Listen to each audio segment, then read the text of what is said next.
I'm not a running coach or a doctor or even a fast runner. I got 86th place at the last ultramarathon I did, a 52K in New Zealand.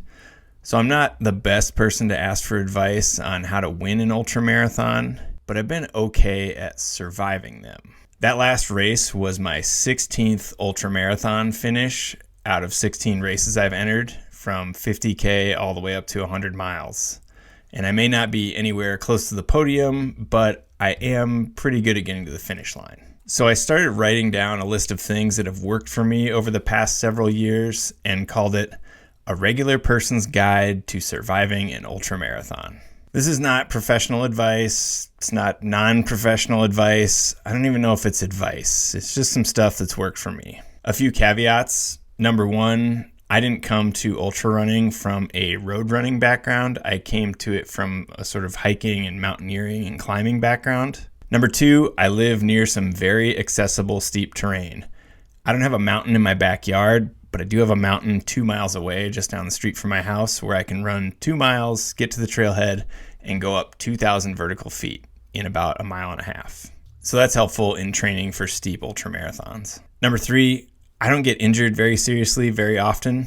I don't know why. Maybe it's luck. Maybe it's running slow. Not sure. So then, here are some things that have worked for me during training for ultramarathons. Number one, I focus on weekly mileage as opposed to a day-by-day training program. Again, I'm not a coach or a professional runner, but I am busy just like you. Things are never the same week to week in my life, so sticking to a regular training program that has goals every day is actually more stressful for me. So instead of looking at a weekly schedule and trying to figure out where I'm going to do the assigned/recommended workouts, I just have a number of miles I want to get done in the week. Right now, that's 30 miles, and I try to get about 5,000 feet of elevation gain per week as well. If the week kind of goes to hell, I can make up some of that mileage with a longer run on the weekend, hopefully. Do I hit that 30-mile goal every single week? No, I don't. But I do get close a lot, and I'm not sure that my body knows the difference between 28.5 miles and 30 miles. Number two, loose change adds up. This is one of my favorite adages from my pal John Acuff's books. It's very complimentary to my emphasis on a weekly goal instead of a daily schedule. If I'm out on a run and I have time for an extra mile or a half mile, I go for it. It all goes in the bank of weekly mileage. This is also kind of a justification for my parking lot laps habit. If I'm getting close to home or to the trailhead and my watch says 6.7 or 6.8 miles, I run around the block or around the parking lot until I get to 7 miles. That extra 0.3 miles doesn't seem like much at the time, but it adds up. I feel compelled to once again state that I am not a coach, and this is not a practice informed by any sort of training data. It's just one weird person out there running. Number three, other exercise counts too. Because the races I sign up for tend to be pretty steep with lots of climbing and descending, I know I'll be doing a chunk of walking during the race. So I try to make myself walk or bike whenever I can. I don't enjoy driving cars or parking cars, and we live pretty close to a nice multi-use path that I can use to take my kid to daycare and get all kinds of other places that I want to get to. I am not Olympic medalist Niels van der Poel, who very famously trained for his speed skating competitions by doing everything but speed skating until 3 weeks before his competitions. But I do think any sort of ambulation is helpful, even if it's riding a 50-pound cargo bike with a 35-pound kid on the back on flat bike trails. Number four, I prioritize my long runs. If my week gets really crazy or I get sick for a few days because we have a kid in daycare who catches a lot of viruses, I try not to sweat missing a few days of running. And I try to still at least do my long run on the weekend or go as long as possible. One coach I've recently talked to says this is not something you necessarily want to plan on doing every week, but I think it's okay to do every once in a while. My thinking is that if I have a 50K, 31-mile race coming up in a few weeks, I want my body to know what it feels like to go for 20 or 25 miles a few weeks before, even if it's a slow slog because I'm recovering from a cold and I end up hiking a ton of it. Again, it's not science, but when the race gets hard/long in the final miles, I like to think that my body has some confidence that it can finish the race because it's only a few more miles than my last training run. Number five, I figure out digestion and nutrition well before the race. This is better known as gut training, and way smarter people than me can explain it way better. But essentially, it's figure out how many calories you're going to need to eat on the day of your race, figure out what foods you're going to use to get to those calories, and try to ingest them while training in the weeks leading up to your race. In 2014, the British Journal of Sports Medicine did a study on why runners don't finish ultramarathon length races, and digestive issues were tied for second place in those reasons of why people didn't finish. 16.5% of people had digestion issues, and that's why they didn't finish. Number 6, my long runs approximate the ratio of elevation gain to mileage that my upcoming race will have. This is also, as far as I know, unsupported by any research, but let's say I'm doing a 50K or 31-mile race with approximately 10,000 feet of elevation gain.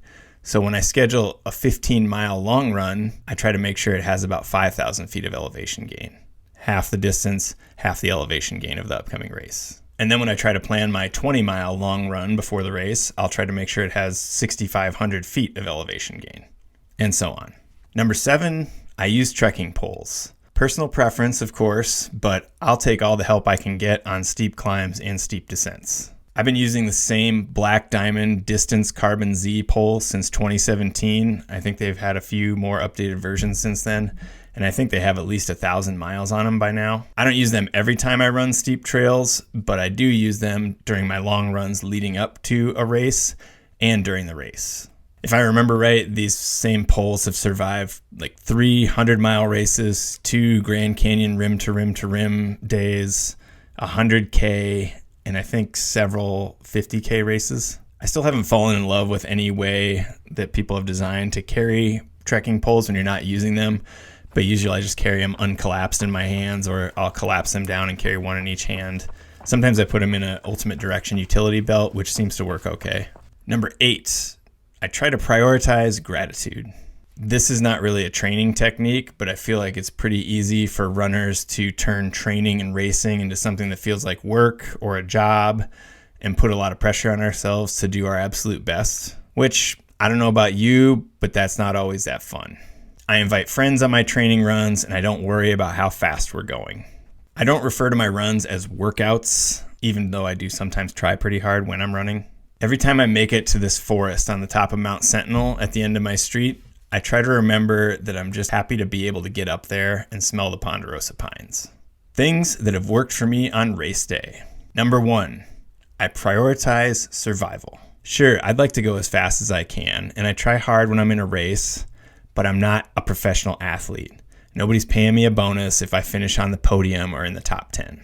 My metric is getting to the finish line, especially if I've had to travel to that race, because if I start the race and I don't finish, I'm going to have that nagging feeling that I want to go back and finish the race someday.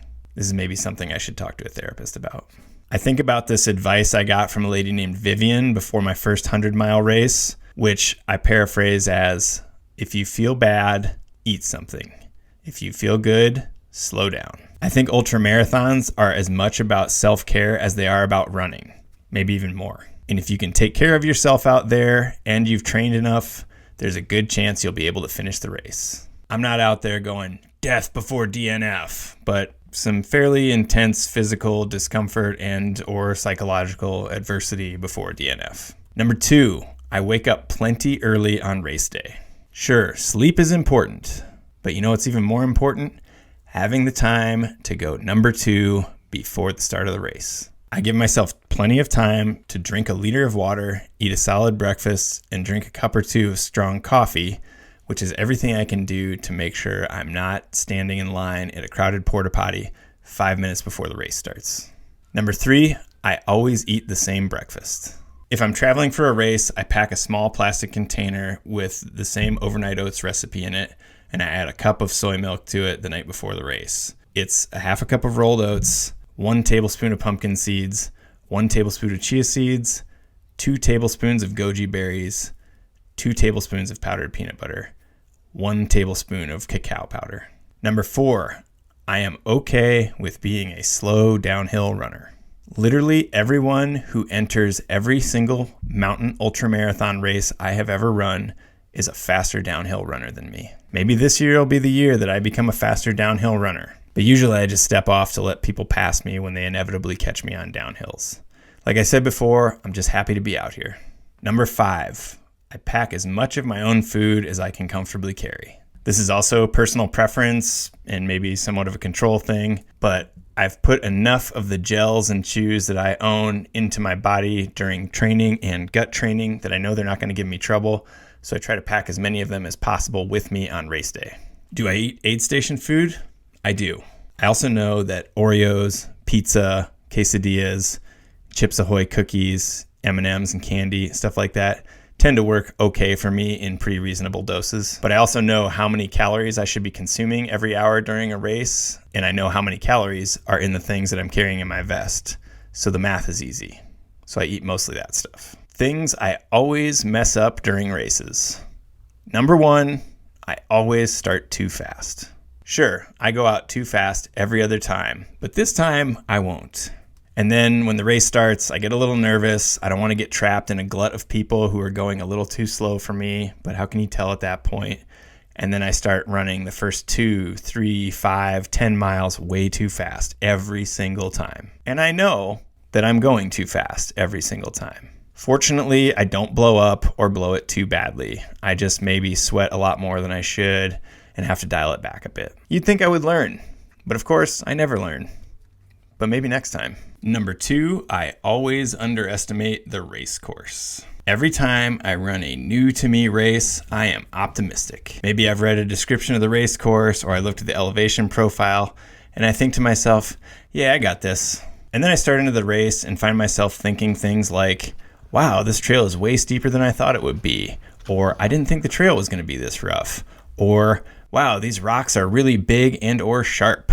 So then I'm forced to A, lower my expectations, and B, remind myself that an adventure, according to my definition, is an undertaking with an unknown outcome, which is exactly what I signed up for. Number 3, I never get enough rest. At my age and amount of weekly exercise, I should be sleeping way more. But have you ever heard of books? They're great, and there are literally millions of them.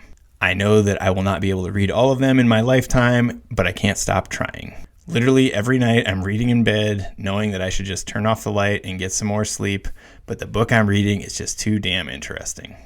Number 4, I look terrible in every single race photo ever taken of me. Pretty sure I'm not the only person this happens to. Number 5, I always take too long at least one aid station. Or while I'm digging in a drop bag for something, or while I'm changing my socks, or while I'm using the bathroom, or something. There's always some little thing on race day that I could have done faster or done a little bit more efficiently or skipped altogether, and I could have finished one place higher or shaved a minute off of my time or something like that. During the Rut 50K in 2024, I stopped briefly to say hi to our little guy, Jay, at mile 18, and then about 200 feet from the finish line, I picked him up and jogged, carrying him the final distance through the finish arch. I would have loved to finish under 9 hours, but I ended up missing it by a minute and 43 seconds. But I got a sweet video of us finishing the race together, so who cares? That's kind of all the stuff I've learned since 2015 when I ran my first ultramarathon. Hope it helps. Have fun out there.